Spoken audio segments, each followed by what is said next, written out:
Welcome to Vithi news. లక్ష్యం సమాజితం. నేను మీ సాయి సుధా. ముందుగా హెడ్లైన్స్ చూద్దాం. కోటప్పకొండ భక్తులకు ఏ సమస్య రానియొద్దు. వైద్య ఆరోగ్య శాఖ మంత్రి విడుదల రజని ఆదేశం.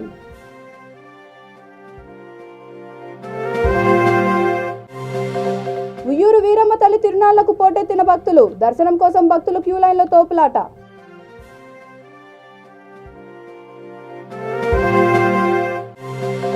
కరెంటు కోతలతో పంటలు ఎండుతున్నా పట్టించుకోరా. సబ్ స్టేషన్ను ముట్టడించిన రాస్తా రోకో చేపట్టిన రైతులు.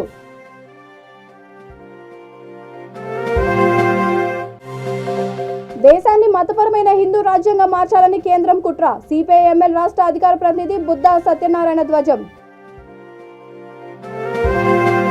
ఇక డీటెయిల్స్ చూస్తే పల్నాడు జిల్లా చిలుకలూరిపేట నియోజకవర్గం కోటప్పకొండ తిరునాళ్లకు వచ్చే భక్తులకు ఎలాంటి సమస్యలు రానియకుండా చూడవలసిన బాధ్యత అధికార యంత్రాంగాందేనని ఏపీ వైద్య ఆరోగ్య శాఖ మంత్రి విడుదల రజని స్పష్టం చేశారు. ఈ నెల 18న శివరాత్రి పండుగ కోటప్పకొండ తిరునాళ్ల నేపథ్యంలో చిలుకలూరిపేట నుంచి కొండకు వెళ్లే రోడ్లను ఆమె పరిశీలించారు. చిలుకలూరిపేట నియోజకవర్గం నుంచే ఎక్కువగా తిరునాళ్లకు ప్రభలు వెళ్తాయని, కనుక భక్తులకు ప్రజలకు ఎలాంటి సమస్యలు తలెత్తకుండా చూడాలని సూచించారు. ఎక్కడా ట్రాఫిక్ సమస్య తలెత్తడానికి వీల్లేదని పోలీసు సిబ్బందికి ఆదేశించారు. మంత్రి వెంకట, కలెక్టర్ తోలేటి శివశంకర్, డీఎస్పీ విజయభాస్కర్, ఇతర ఉన్నతాధికారులు, స్థానిక ప్రజాప్రతినిధులు, వైఎస్ఆర్ కాంగ్రెస్ పార్టీ కార్యకర్తలు ఉన్నారు.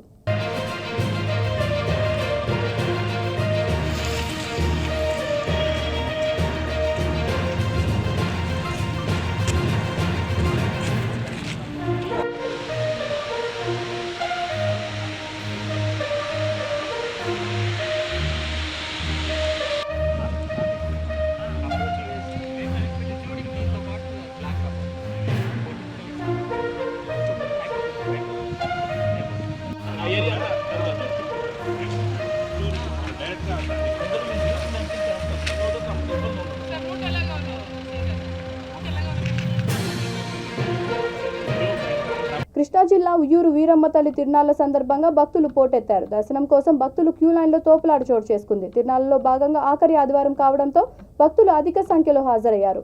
అయితే కానీ భక్తులకు నియంత్రించే క్రమంలో పోలీసులు ఎక్కడా కనిపించకపోవడంతో గమనార్హం.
విద్యుత్ కోతలపై నిర్మల్ జిల్లా తానూరు మండల రైతులు ఆగ్రహం వ్యక్తం చేశారు. మండల కేంద్రంలోని బెల్తా రోడ్ సబ్ స్టేషన్ను ముట్టడించి రోడ్డుపై రాస్తారోకో చేపట్టారు. రహదారిపై రాస్తారోకో ఆందోళన చేయడంతో 2-3 గంటల పాటు జాతీయ రహదారిపై వాహనాలు కిలోమీటర్ల మేర నిలిచిపోయాయి. కరెంటు కోతలతో పంటలు ఎండిపోతున్నాయని, వ్యవసాయానికి 24 గంటలు ఉచిత విద్యుత్ ఇస్తామని సర్కార్ గొప్పలు చెప్పుకుంటోందని మండిపడ్డారు.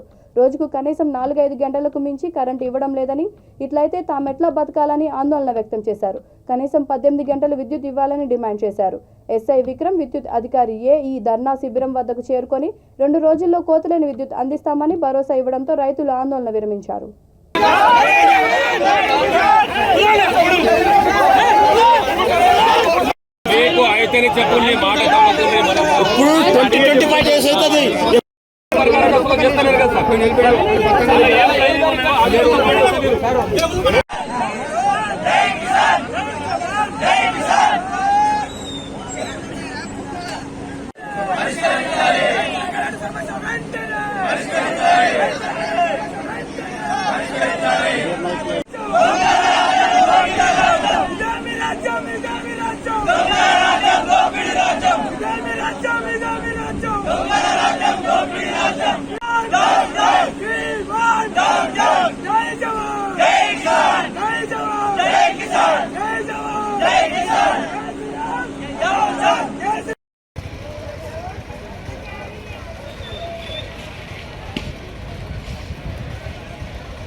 రైతులకు 24 గంటల కరెంట్ ఇస్తా అంటుందో అది 24 గంటలు కాదు, కనీసం 2 గంటలు కూడా కరెంట్ ఇస్తలేదు. ఈ రోజు పంట పొలాల్లో ఉన్న పంటలన్నీ ఎండిపోయే పరిస్థితికి వచ్చింది. రబ్బీ పంటలు వేసుకోమని చెప్పిన ప్రభుత్వం ఈ కరెంటు కోతల వలన ఎంత అంటే చాలా వరకు రైతులు ఇబ్బందులు ఎదుర్కొంటున్నారు. ఇప్పుడు ఈ పంటలన్నీ ఇలా ఎండిపోయే పరిస్థితి వచ్చింది. ఈ ప్రభుత్వం రైతుల ఆత్మహత్యలకు ప్రోత్సహించే పరిస్థితి ఉంది. ఈ రోజు రైతులు పంటలు పండకపోయినట్లయితే రైతులు ఆత్మహత్య చేసుకునే పరిస్థితి ఏర్పడే అవకాశం ఉంది. ప్రభుత్వం ఆత్మహత్యలు లేవని చెప్తున్నా ఈ రాష్ట్రంలో ఎందుకు ఆత్మహత్యలు జరుగుతున్నాయి? ఎందుకు అసెంబ్లీలో శాసనసభలో 24 గంటల కరెంటు అంటున్నారు, మరి ఇక్కడ పంట పొలాలకు వచ్చేసరికి ఇక్కడ సైడ్ మీదకి వచ్చేసరికి 2 గంటల కరెంటు కూడా ఇస్తలేరు. ఆ 2 గంటలలో కూడా 4 సార్లు కోతలు విధిస్తూ ఇస్తున్నారు. అదేవిధంగా రాత్రి టైంలో కూడా కరెంట్ ఇస్తున్నారు కోతలు విధిస్తూ. రైతు ఎలా పంటలను సాగు చేసుకోవాలి, ఎలా ధాన్యాన్ని పండించుకోవాల్సిన పరిస్థితి, కష్టమైన పరిస్థితి ఉంది. అదేవిధంగా ఈ రోజు చూడండి, పంటలు ఎండిపోయి రైతులు ఈ పంటల్ని తీసుకురావడం జరిగింది. దాదాపు 2 నెలలుగా కరెంటు కోతలు ఇలాగానే విధిస్తున్నారు. దయచేసి ప్రభుత్వం గాని ఈ అధికారులు గాని స్పందించి ఈ కోతలు లేకుండా కనీసం 10 గంటలైనా కరెంటు ఇప్పుడు ఇస్తే ఈ రైతుల కనీసం 18 గంటల కరెంటు ఇప్పుడు ఇస్తేనే ఈ రైతుల సమస్యలు తీరుతాయి. మోదీ ప్రభుత్వం దేశాన్ని మతపరమైన హిందూ రాజ్యంగా మార్చాలని ప్రయత్నిస్తోందని సిపిఐ ఎంఎల్ తెలంగాణ రాష్ట్ర అధికార ప్రతినిధి బుద్ధ సత్యనారాయణ ఆరోపించారు. హైదరాబాద్ ఎస్వీకేలో సామ్రాజ్యవాదం, కార్పొరేటీకరణ, ప్రపంచీకరణ, కాషాయీకరణంపై జరుగుతున్న రాష్ట్ర సదస్సు కార్యక్రమాన్ని ఏర్పాటు చేశారు. ఈ సందర్భంగా ఆయన మాట్లాడుతూ మోడీ ఎస్సీ, ఎస్టీ, బీసీలను గాలికి వదిలేసి రామ మందిర నిర్మాణంపై మొగ్గు చూపుతున్నారని ధ్వజమెత్తారు. కార్యక్రమంలో సిపిఐ ఎంఎల్, సిపిఐ ఎం, సిపిఐ నేతలు తదితరులు పాల్గొన్నారు.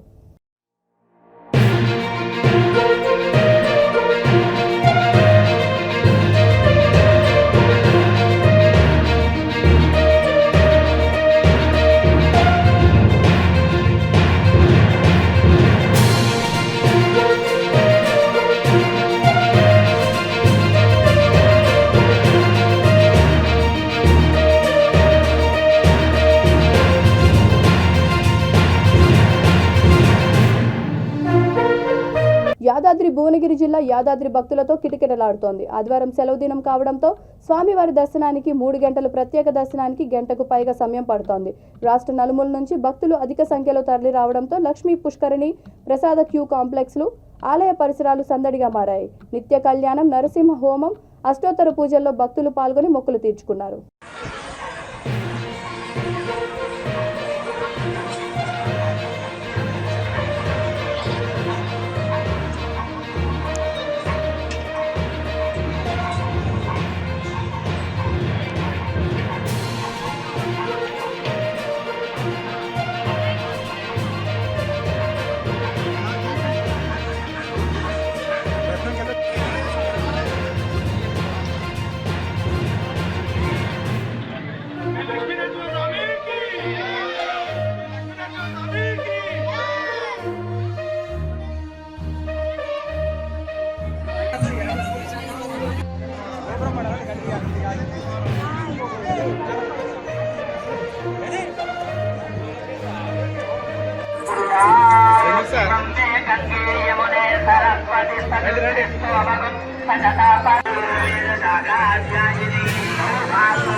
సంక్షేమమే ధ్యేయంగా సంక్షేమ ఫలాలు అట్టడుగు వర్గాలకు కూడా అందాలనే దీన్ దయాళ్ ఉపాధ్యాయ ఆశయాలను నరేంద్ర మోడీ ముందుకు తీసుకువెళ్తున్నారని ఏపీ ఓబీసీ ప్రోగ్రాం కన్వీనర్ అన్నం శ్రీనివాసరావు అన్నారు. భారతీయ జనసంఘం వ్యవస్థాపకుల్లో ఒకరైన దీన్ దయాళ్ ఉపాధ్యాయ వర్ధంతి సందర్భంగా పల్నాడు జిల్లా చిలుకలూరిపేటలోని బీజేపీ కార్యాలయంలో ఆయన చిత్రపటానికి పలువురు ఘనంగా నివాళులర్పించారు. కార్యక్రమంలో పార్టీ పట్టణ మాజీ అధ్యక్షుడు కొత్తూరు బ్రహ్మానందం, పట్టణ ఉపాధ్యక్షుడు అర్సుమల్లి వెంకటేశ్వరరావు, సెక్రటరీ గుమ్మ బాలకృష్ణ, రూరల్ మండల మైనార్టీ మోర్చా అధ్యక్షుడు పోతవరం సుబాని తదితరులు పాల్గొన్నారు. जोहार दीनदयाल उपाध्याय, जोहार दीनदयाल उपाध्याय, जोहार दीनदयाल उपाध्याय, जोहार दीनदयाल उपाध्याय, जोहार दीनदयाल उपाध्याय. भारत माता की, भारत माता की, भारत माता की, भारत माता की. ఈ రోజు దీన్ దయాళ్ ఉపాధ్యాయ భారతీయ జనసంఘ్ అధ్యక్షులు వారి వర్ధంతి సందర్భంగా ఆయనకి చిలకలూరుపేట భారతీయ జనతా పార్టీ తరపు నుంచి అదేవిధంగా రాష్ట్ర ఓబీసీ మోర్చా తరపున ఘనంగా నివాళులర్పిస్తూ ఉన్నాం. ఆయన ఏదైతే సూచించాడో అంత్యోదయ అనేటువంటి మూల సిద్ధాంతం, ఏకాత్మత మానవతా సిద్ధాంతంతో భారతీయ జనతా పార్టీ అంచెలంచెలుగా ఎదిగి మరి ఈ రోజున ఈనాటికి 2 సార్లు అధికారంలోకి రాగలిగింది. అదేవిధంగా 3వసారి కూడా అధికారంలోకి రావటం కోసం ఏదైతే ఆయన సూచించినటువంటి సిద్ధాంతాలు ఉన్నాయో ఆ సిద్ధాంతాలని తూచా తప్పకుండా అంబేద్కర్ గారి ఆశయాలను, గాంధీజీ గారి కళలను ముందుకు తీసుకువెళుతూ కేంద్ర ప్రభుత్వంలో నరేంద్ర మోడీ గారి ప్రభుత్వం పేద ప్రజల కోసం నిరంతరం కృషి చేస్తుందని చెప్పడంలో ఎటువంటి సందేహం లేదు. రాబోయే ఈ రోజున ప్రపంచ దేశాల్లో భారతదేశానికి మరి అత్యంత గౌరవప్రదమైనటువంటి గుర్తింపు, అదేవిధంగా ఈ రోజున భారతదేశం మరి ప్రపంచ దేశాల్లో 4వ స్థానంలోకి ఆర్థికంగా కానివ్వండి, అదేవిధంగా అన్ని రంగాల్లో ముందుకి వెళ్ళటానికి మరి ఆయన సూచించినటువంటి ఆయన సిద్ధాంతాలే ఈ భారతీయ జనతా పార్టీ నరేంద్ర మోడీ గారు పాటిస్తూ భారతదేశాన్ని ముందుకు తీసుకెళ్తున్నారని చెప్పడంలో ఎలాంటి సందేహం లేదు. ప్రజలు దీన్ని అందరినీ గమనించాలి. ఈ రోజున మహానాయకుడి వర్ధంతి సందర్భంగా ఆయనకి ఘనంగా నివాళులు అర్పిస్తూ భారత్ మాతాకి, భారత్ మాతాకి, జోహార్ దీన్ దయాళ్ ఉపాధ్యాయ, జోహార్ దీన్ దయాళ్ ఉపాధ్యాయ. మేడ్చల్ జిల్లా కీసర మండలం దమ్మాయిగూడ మున్సిపల్ పరిధిలోని బండ్లగూడ స్వామి లక్ష్మీనారాయణ గురుకుల పాఠశాల యాన్యువల్ డే ఘనంగా జరిగింది. ముఖ్య అతిథులుగా కార్మిక ఉపాధి కల్పన శాఖ మంత్రి చామకూరు మల్లారెడ్డి, కేంద్ర మాజీ మంత్రి, ఢిల్లీలో బీఆర్ఎస్ పార్టీ అధికార ప్రతినిధి వేణుగోపాలాచారి హాజరై ప్రసంగించారు. ఈ కార్యక్రమంలో Jawahar Nagar mayor Mekala Kavya, municipal chairman Praneetha Srikanth Goud, vice chairman Narender Reddy, కౌన్సిలర్లు మాజీ ఎంపీటీసీ కొత్త శ్రీనివాస్ గౌడ్, బీఆర్ఎస్ సీనియర్ నాయకుడు కొత్త భాస్కర్ గౌడ్, పట్టణ అధ్యక్షుడు తిరుపతి రెడ్డి, మణికంఠ, స్వామీజీలు, విద్యార్థులు, తల్లిదండ్రులు తదితరులు పాల్గొన్నారు.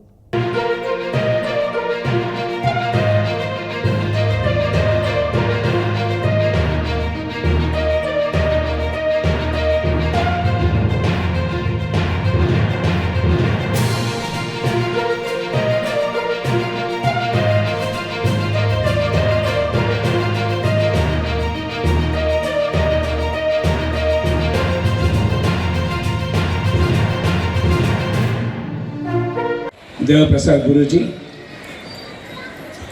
మరియు గౌరవనీయులు,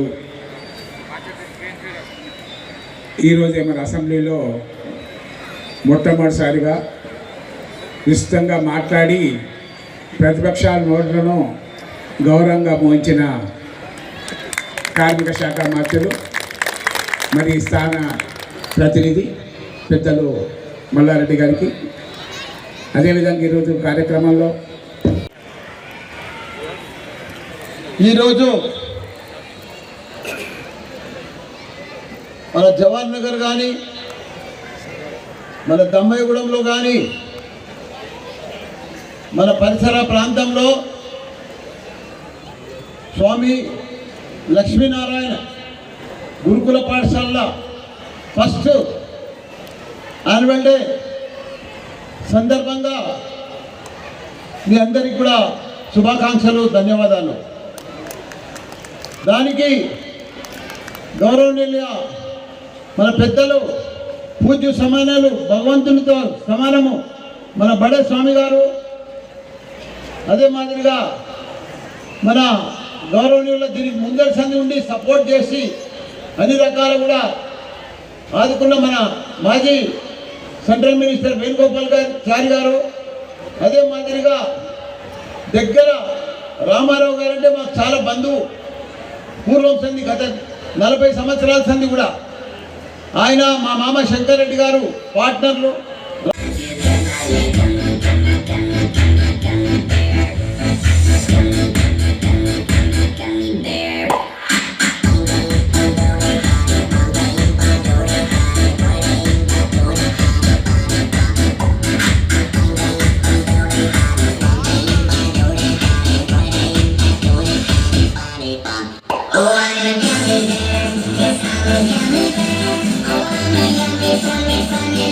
నిర్మల్ జిల్లా బైంసాలో ఓ కుటుంబంలో కలహాలు తీరని విషాదాన్ని నింపాయి. నరసింహనగర్కు చెందిన ఇరేవార్ దీపకు గత ఏడాది సాయి అనే యువకుడితో వివాహమైంది. గత కొద్ది రోజులుగా వీరిద్దరి మధ్య మనస్పర్ధలతో గొడవలు జరుగుతున్నాయి. ఆదివారం ఉదయం కూడా ఇంట్లో గొడవలు జరగగా క్షణికావేశానికి లోనైన దీప ఉరివేసుకుని ఆత్మహత్య చేసుకుంది. భార్య ఆత్మహత్య చేసుకుందని మనస్తాపం చెందిన భర్త కుబీర్ క్రాస్ రోడ్డులో ట్రాన్స్ఫార్మర్కు పట్టుకొని తీవ్రంగా గాయపడ్డాడు. స్థానికులు గమనించి హుటాహుటిన అతన్ని స్థానిక ప్రైవేట్ హాస్పిటల్కి తరలించగా అతని పరిస్థితి విషమంగా ఉన్నట్లు వైద్యులు పేర్కొన్నారు. పట్టణ సిఐ ప్రవీణ్ కుమార్ ఘటనా స్థలాన్ని పరిశీలించి వివరాలను సేకరించారు. దీప మృతదేహాన్ని పోస్టుమార్టం నిమిత్తం బైంసా ఏరియా హాస్పిటల్కి తరలించారు.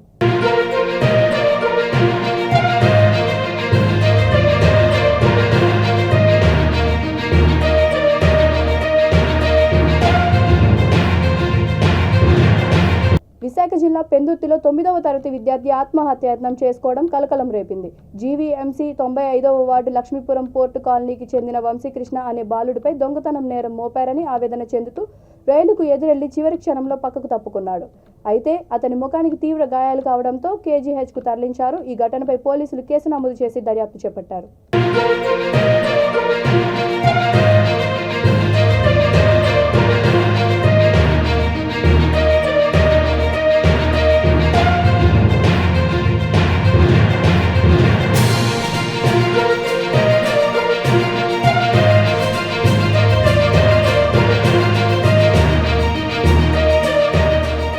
బాపట్ల జిల్లా చీరాల నియోజకవర్గం ఇంకొల్లులో 8వ తరగతి చదువుతున్న బాలికను కిడ్నాప్ చేసి అత్యాచారం చేసిన నిందితుడిని జిల్లా పోలీస్ అధికారులు పట్టుకుని అరెస్ట్ చేశారు. డీఎస్పీ పి శ్రీకాంత్ పర్యవేక్షణలో ఇంకొల్లు ఎస్ఐ షేక్ నయాబ్ రసూల్ సిబ్బంది సహాయంతో సాంకేతిక పరిజ్ఞానాన్ని ఉపయోగించుకొని చీరాల ఆదినారాయణపురంలో నివాసం ఉంటున్న చవట సురేష్ కుమారుడు చవట హేమంత్ అలియాస్ మున్నాను అరెస్ట్ చేశామని సిఐ సూర్యనారాయణ మీడియా సమావేశంలో తెలిపారు. అనంతరం బాలికను వారి తల్లిదండ్రులకు అప్పగించిన పోలీస్ అధికారులను జిల్లా ఎస్పీ వకుల్ జిందాల్ అభినందించారు. త్వరితగతిన కేసును ఛేదించిన పోలీస్ అధికారులకు బాలిక తల్లిదండ్రులు కృతజ్ఞతలు తెలిపారు. ఇంకొల్లు పోలీస్ స్టేషన్లో ఈ నెల 2వ తారీఖున చీరాలకు చెందిన ఒక బాలిక కనబట్టలేదని చెప్పేసి వాళ్ళ బాలిక యొక్క తల్లి ఇచ్చిన రిపోర్ట్ మేరకు ఈ నెల 2వ తారీఖున కేసు కట్టడం జరిగింది. ఆ కేసులో ఇంకొల్లు ఎస్ఐ గారు వారి టీము అందరం కలిసి ఎఫర్ట్స్ చేసి ఆ యొక్క ఎవరైతే మిస్ అయిన బాలికని మనం ట్రేస్ చేయడం జరిగింది. ట్రేస్ చేసి ఆ అమ్మాయి ఇచ్చిన స్టేట్మెంట్ ప్రకారం ఈ యొక్క గర్ల్ మిస్సింగ్ కేసుని కిడ్నాప్ మరియు బాలికపై అత్యాచారం చేసిన కేసుగా దాన్ని ఆర్డర్ చేసి ఆ యొక్క ఎవరైతే చీరాల నుంచి ఇక్కడికి వచ్చి వెళ్ళిపోయిన బాలిక 15 ఏళ్ల బాలిక అమ్మాయి, ఆ అమ్మాయి పైన అత్యాచారం చేసి కిడ్నాప్ చేసి అత్యాచారం చేసిన చవట హేమంత్ ఎలియాస్ మున్నా అని ఇతను ఆదినారాయణపురానికి సంబంధించిన అతను చీరాల. ఇతన్ని నిన్న అంటే 10వ తారీఖున సాయంత్రం టైంలో ఇంకొల్లులో అరెస్ట్ చేయడం జరిగింది. ఇతను ఈ అమ్మాయి చీరాలలో 8వ తరగతి 9వ తరగతి చదువుతున్నప్పుడే ఈ అమ్మాయి వెంటబడడం వేధించడం చేశారు. వాడి యొక్క వేధింపులు తట్టుకోలేక వాళ్ళ అమ్మ వాళ్ళు ఇంకొల్లులో వాళ్ళ అమ్మ వాళ్ళ ఇంటికి తీసుకొచ్చి పెడితే ఇక్కడ కూడా అతను అమ్మాయిని వెంటబడి వేధించి అమ్మాయికి మాయ మాటలు చెప్పి గత 4వ తారీఖున కిడ్నాప్ చేయడం జరిగింది. చేసి ఈ అమ్మాయి మీద మనకి లైంగిక దాడి కూడా జరిగినట్లుగా మనకి పరిశోధనలు తెలిసింది. దాని మేరకు అతని పైన ఆ కేసు నమోదు చేసి అరెస్ట్ చేసి వాళ్ళ రిమాండ్ చేస్తున్నాం. ఈ యొక్క కిడ్నాప్తో పాటుగా ఈ అమ్మాయి మీద ఈ యొక్క దిశ యాక్ట్ కూడా ఈ కేసు మీద వేయటం జరిగింది. ఈ మహిళలపైన బాలికలపైన ఎవరైనా ఈ విధంగా అనుచితంగా ప్రవర్తించే వారిపైన అత్యాచారాల మీద కూడా ఆంధ్రప్రదేశ్ ప్రభుత్వం యొక్క ఆదేశాల మేరకు పోలీసు డిపార్ట్మెంటు ఎస్పీ గారు కూడా దీని మీద చాలా స్ట్రిక్ట్గా యాక్షన్ చేస్తున్నారు. దీంట్లో త్వరలో ఇన్వెస్టిగేషన్ పూర్తి చేసి ఛార్జ్షీట్ కూడా వేసి శిక్ష పడేటట్టుగా చేయమని మా యొక్క ఎస్పీ గారి యొక్క ఆదేశాలు అట్లాగే చేస్తున్నాం. Thank you.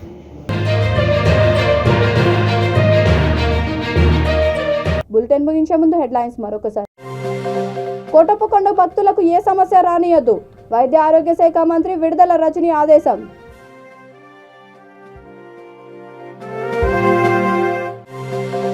ఉయ్యూరు వీరమ్మ తల్లి తిరునాళ్లకు పోటెత్తిన భక్తులు, దర్శనం కోసం భక్తులు క్యూ లైన్లో తోపులాట.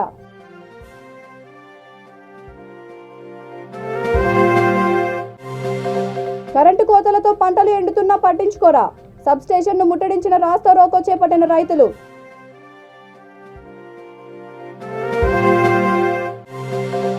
దేశాన్ని మతపరమైన హిందూ రాజ్యంగా మార్చాలని కేంద్రం కుట్ర, సిపిఐ-ఎంఎల్ రాష్ట్ర అధికార ప్రతినిధి బుద్ధా సత్యనారాయణ ధ్వజం.